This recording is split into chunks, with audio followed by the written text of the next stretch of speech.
Hello everybody, my name is Richard Vigorelli and this is Vigorelli Institute. Now, movie show thing, yes, that I'm talking about today is Scrubs. Kind of verging on classic now, I guess you could say. But before I really dig into it and start playing with this thing, I want to make something clear. I loved Scrubs when it was on, okay? And amazingly, it's actually one of the biggest reasons why I decided to go into medicine. Because I thought the show was funny, and it also kind of gave me a more lighthearted view of medicine. Up until then, the only knowledge of medicine I had was, I went to Doctor Person Man when I was sick and it hurt. I didn't like that. And ER. That's another completely different show. Anyway, long before Grey's Anatomy. Yeah, Grey's Anatomy. Anywho, Scrubs came out right about the turn of the century. And, let's see, it was on when I was in high school. I remember that. And it was about a guy named John Dory. Okay, he was he was finishing up his medical schooling and had moved into the phase of intern. Okay, now for those of you who don't know, the way you become a doctor is first you have to graduate from high school.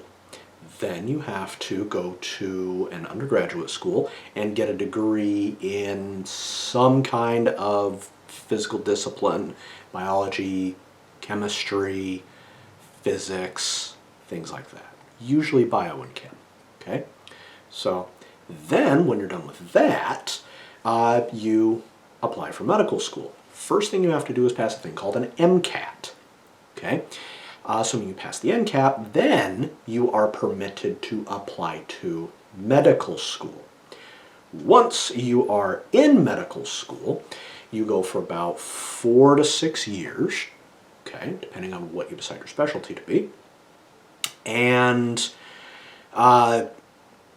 they teach you how things work, okay? Once you have survived that, then you have to get an internship, usually at a teaching hospital. Now, you're probably doing something resembling an internship your entire time in grad school, in medical school, and if you survive that, then you become a resident, okay? Residences are difficult to come by. 1 second. I've been getting a lot of scam calls lately. Let me go ahead and put that on Do Not Disturb. There we go. Freaking pests. Anyway. So, then if you survive your residency, you are a full-fledged doctor. Assuming you start fresh out of high school at 18, 19 years old, okay, and you don't decide to futz around Europe, okay, you're going to be in there roughly 16 years, okay? So you're looking mid-30s by the time you're good to go, okay? The reason being is internship usually lasts about 2, residency usually lasts about 4. I could be wrong. In fact, I probably am. If I'm wrong, please put that in the comments. Thank you kindly. Okay? Well, I have a degree in finance, and I decided I didn't want to do that, so I went into Chinese medicine, a lot faster, master's degree, Bob's your uncle, moving on. Now, looking at Scrubs, okay, it's about a guy named John Dorian. He is an intern. He's at the internship level, so he's almost done. He technically does have his doctorate, but he has to prove himself in order to be legally permitted to practice, especially in the form of medicine he wants to do, which is kind of an ER-GP type of thing. He's just kind of a doctor in a hospital. Okay. Meanwhile, his best buddy, Chris Turk, is a surgeon. Now, John Dorian is this nerdy, skinny, awkward guy. And he's basically scared of everything, no self-confidence whatsoever, but his buddy Turk kind of your average jock, I guess you could say. He's not exactly a meathead, but still a bit of a tool. Pretty common among surgeons, by the way, at least the ones I've met. They kind of know everything, and they're super duper cool, except for when they're not. Anyhow, they are extremely close friends. They've been best friends since undergrad, and their friendship is so close. They are, in the show, it's a running gag that they're gay. Okay? Never be made today. Anyway, the show goes on with him, at least the pilot. He meets all of the main characters that are going to be in this series. Okay? There is a nurse named Carla. She is Dominican, I believe. Yes. And she's kind of the head nurse-ish. Okay, she's been there for years. And Turk falls in love with her, and eventually they get married and make babies. Okay. There's another doctor who's the same level as Dorian, now known as JD, excuse me, John Dorian. Yeah. Okay. And her name is Elliot. She's also skinny, awkward, and weird, and a little bit on the crazy side. Okay. Lots of plot points go around Elliot. To be fair, I started watching the show because Sarah Chalk was hot. That's who plays Elliot. Anyway, their attending doctor, which is basically a teaching doctor, his name is Dr. Cox. And Dr. Cox is very near and dear to my heart. In fact, when I graduated from school, I wanted to be Dr. Cox. I actually wanted to get a supervisor position at my school just so that I could be like Dr. Cox. That did not work out. I'm actually very happy about that nowadays. Another story. Okay.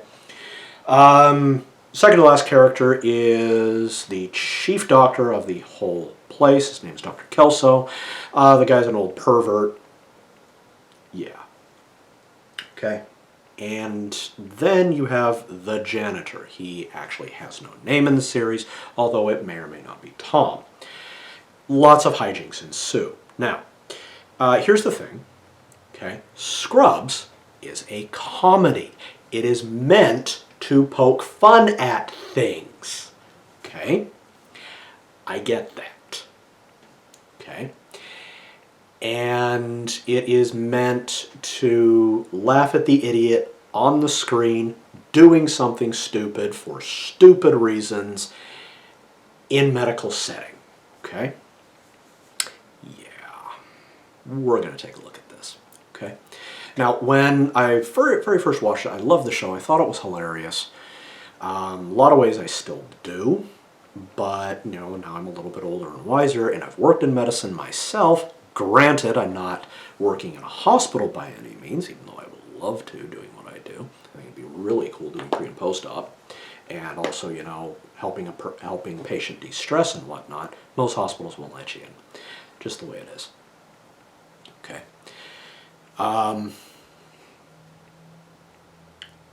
There's a lot of problems in the universe of the show. Oh boy, here we go. Yeah, well, too bad. Sit down. Okay, now, one of the major issues that we see is throughout the series, Dorian dates his patients. Yeah, you cannot do that. Okay, it's actually an ethical violation, and all forms of medicine say if you date your patient, you will be disbarred, you will be defrocked, and you will not be permitted to fix it. Okay, because you're a risk. Okay, you're a massive liability. Okay, now what do we mean by dating patients? Well, it doesn't necessarily mean romantic interludes and possibility of marriage and oinky oinky, as some kids may say. Okay, dating your patient means getting together with them for a cup of coffee, going to a ball game with them, hanging out with them for any reason. Okay, now let's say you save the life of their kid. kid's having a birthday. They say, hey, would you come? Technically speaking, you are celebrating somebody's life. You can show up, have a piece of cake, call it a day, get out. Okay? Family's getting married, you know, you watch the kid grow up. Say, hey, would you come to the daughter's wedding? Technically speaking, you cannot do that. However, regulation agency's not going to bat an eye. Now, if they find out, yeah, you know, you're hanging out with your patients, you're going to lunch with them, you're going to ball games with them, you're basically their social network, you have a problem, okay? This is rampant in Scrubs, okay? John Dorian not only hangs out with, but also hooks up with several of his patients, okay? Has serious relationships with them.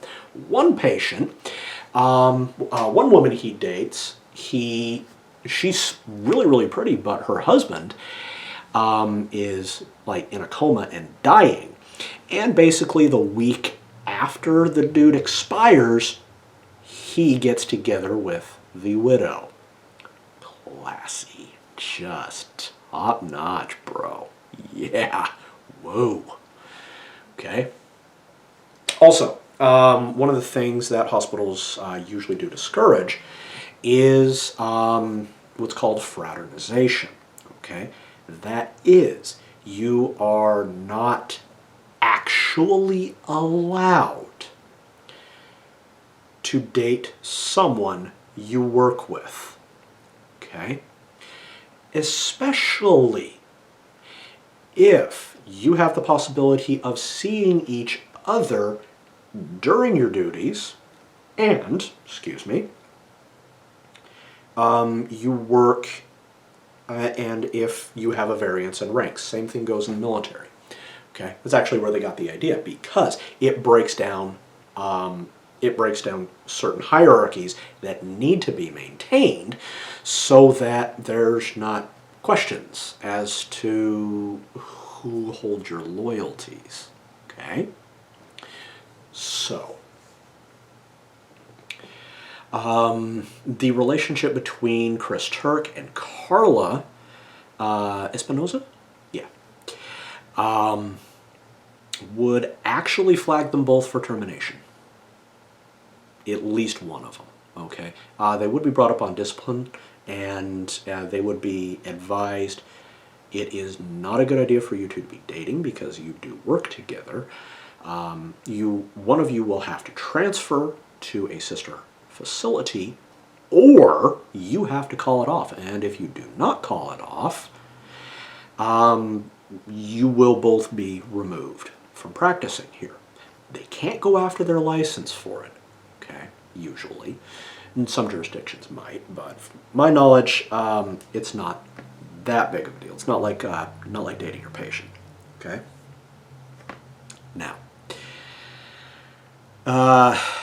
same thing goes for Elliot. Elliot dates several of her patients. I believe both her and Carla, in the history of their time in practice, have actually had romantic interludes with patients in the hospital during shift.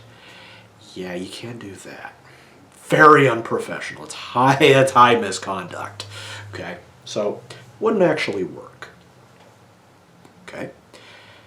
Oh, it's getting better. All right. Now, let's go into the janitor. Okay.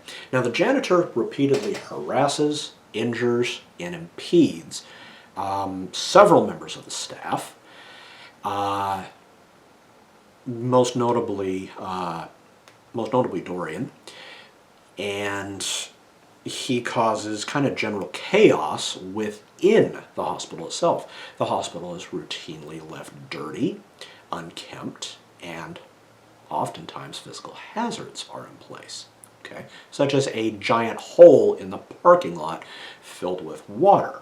Okay, that is an episode. Okay.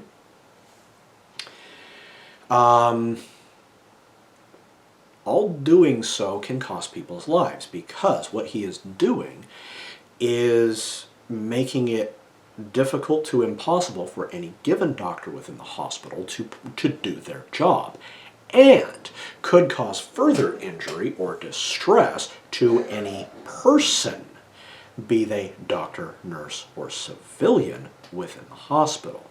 Okay? Not only would he be removed from his janitorial duties, but he would also be jailed. Okay? For numerous reasons. All right, now that gets us to Dr. Cox. Okay, Dr. Cox, my buddy. Now, the reason why I like Dr. Cox is because the guy's witty. Okay, he comes up with some of the most amazing things in universe on the fly. The guy's got a mind that's always turning, and I frickin' love it. The guy's hilarious. That being said, in reality, he would be insufferable. Okay? He would be a low-level doctor at best. He would have absolutely no place in the hospital of any value. He definitely wouldn't be an attending. Okay? Well, all doctors are jerks. No. Some doctors are jerks, but they also know when to turn it on and turn it off. Okay? Sometimes it is the doctor's job to let you know you are being stupid. You need to change what you are doing or you are going to die. I have to do this with my patients sometimes, okay? Especially if somebody comes in and they are severely overweight, I tell them, you gotta lose weight. I can do all the best stuff I can for you, but the best I can do is rejigger. You need to do the hard work. You need to change your diet, you need to exercise, and you also need to change your frame of reference. Chances are you have an emotional condition that is adding to this addiction. You need to fix that. I can help you, but you have to do the hard work. Okay? Dr. Cox would go in and insult them. Doesn't work. First of all, it's a legal liability. Okay? See, what will happen is he will have overstepped his bounds by insinuating certain things, okay, that the patient is not going to like, okay? And the way he does it is enough to drive that patient to attack not only him, but the hospital, usually in civil court, because he's broken no actual law, but it's pain and suffering stuff here, okay? Not only that, the way he behaves with his fellow medical professionals is highly unprofessional, okay? Insulting their names, insulting them, making fun of how they dress, making fun of the way they look, list goes on and on and on, okay? Mostly it's directed towards Dorian, but he does it to Elliot, does it to several doctors, okay? Now granted, yes, doctors do like to rib each other once in a while, okay? I've worked with several. You gotta have a sense of humor when you're working in medicine, because the worst day of somebody's life is your Tuesday, okay? It's any day of the week. You get to watch the worst time, okay? You get to watch tragedy on a daily basis. You have to develop a dark sense of humor or you're gonna go insane, okay? That's why I make the jokes I do, okay? Because when you're done with this patient, guess what? You gotta go fix somebody else, okay? You have to go home. You have to hug and kiss your family. You have to go to bed. Because guess what? You have to get up tomorrow to do the exact same thing all over again, okay? You need a sense of humor or you'll go crazy, okay? They actually, and to their credit, they do talk about this on the show, okay? You do have to joke around. It's one of the things that I love about this show is, while it is joking around, it does show you the realities of medicine in a lot of ways, okay? Dr. Cox, however, would be considered a loose cannon, and again, at best, he would be relegated to a very low-level GP doctor, and his niche would be very, very select because the hospital is going to want to minimize the amount of legal issues that come in with him, okay? Now, probably he would be forced into private practice where he would then flounder until he pulled his head out. Okay? All right. So, there's another doctor there. He's an ancillary character. He's called the Todd. He is your standard meathead surgeon.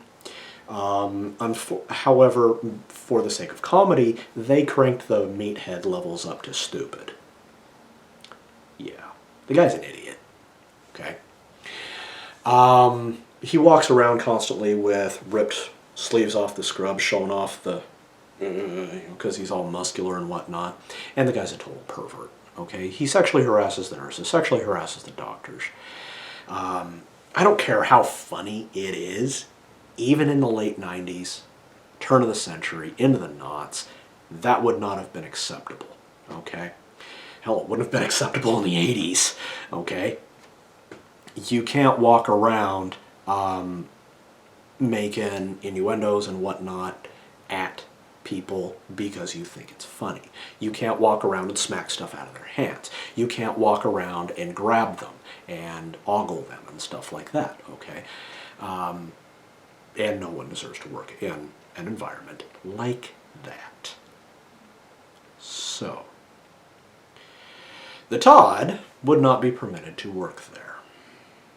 Not only that, with the amount of charges brought up on him, he would definitely lose his medical license. And if he even thought about reapplying, oh boy, the trouble he would be in legally. Okay? They would, 1 week of him doing that, the guy would be brought up on so many charges, his head would spin. Okay? Now, that brings us to Kelso. Okay, Dr. Kelso.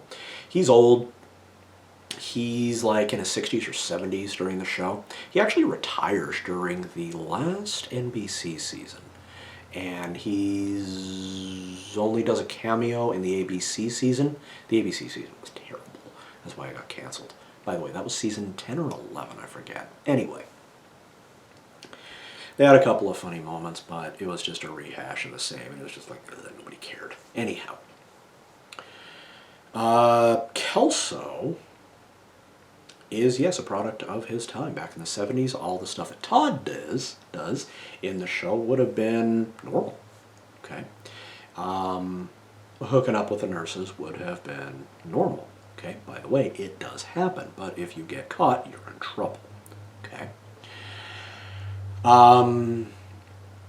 Kelso on numerous occasions has, let me see, I believe he's embezzled funds a couple of times, misused hospital property for his own ends, so on and so forth. Yeah, he wouldn't last very long. Okay, the board of directors would really, really climb down his throat. Okay, especially if he's costing them money. Okay. Now, Dorian and Turk steal things every so often, and it's actually quite common in hospitals for this to happen. It's quite common in medical practices for this to happen if there's a lot of people there. Okay, you know, toilet paper goes missing. There's a fruit cup here and there. Nobody cares. Okay, they usually know who's doing it. They don't care. Okay. Every now. I work in a multidisciplinary office, and we joke with each other all the time, okay?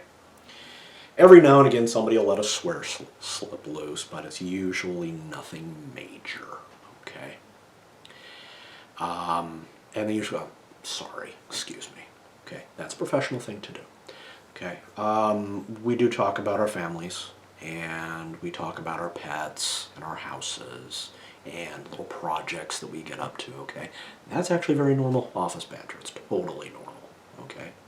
Hooking up with your coworkers is not, even if you want to, okay?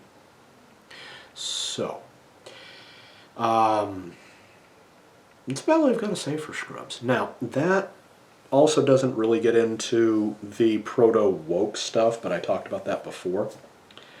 Dorian's a bit on the effeminate side, okay?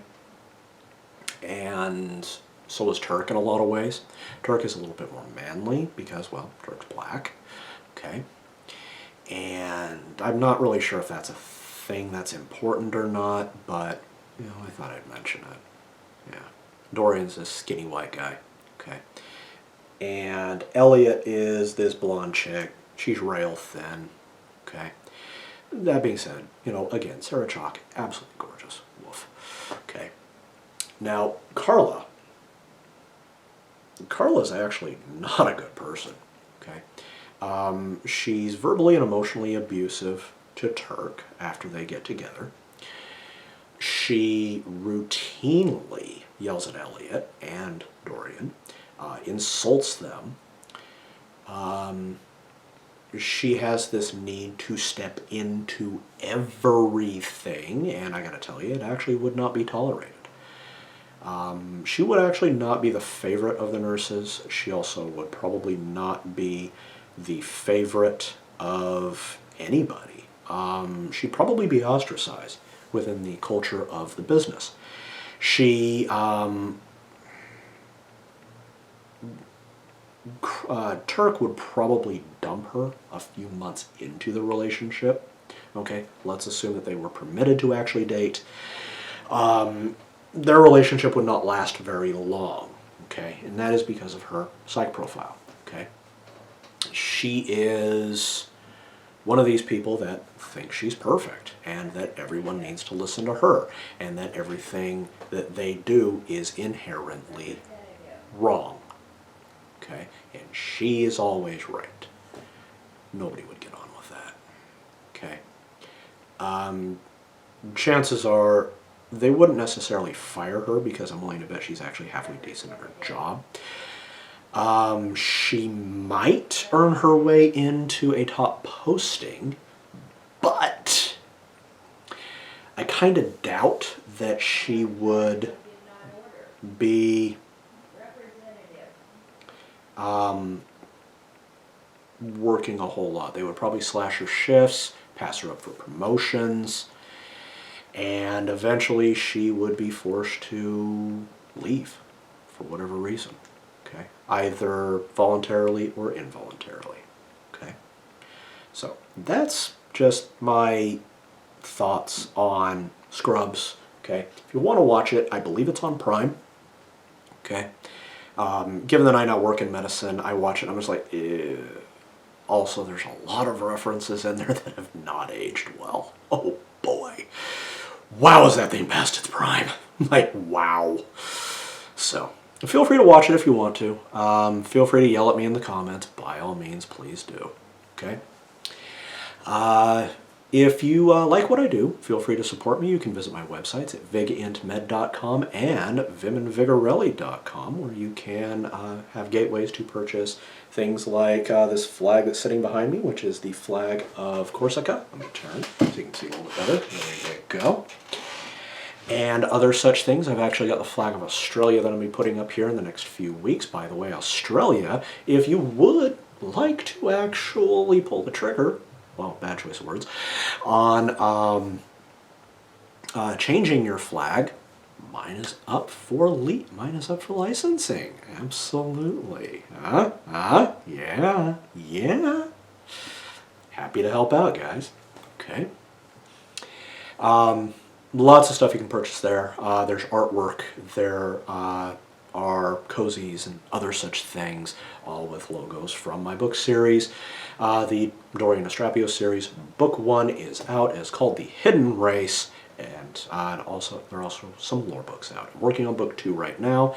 As I'm recording this, I'm in the alpha phase. That means I'm getting ready to send it out to people to read it and tell me why it sucks. All right? So. If you're new, please do all the YouTube things, like, share, subscribe. I'll talk to you guys later.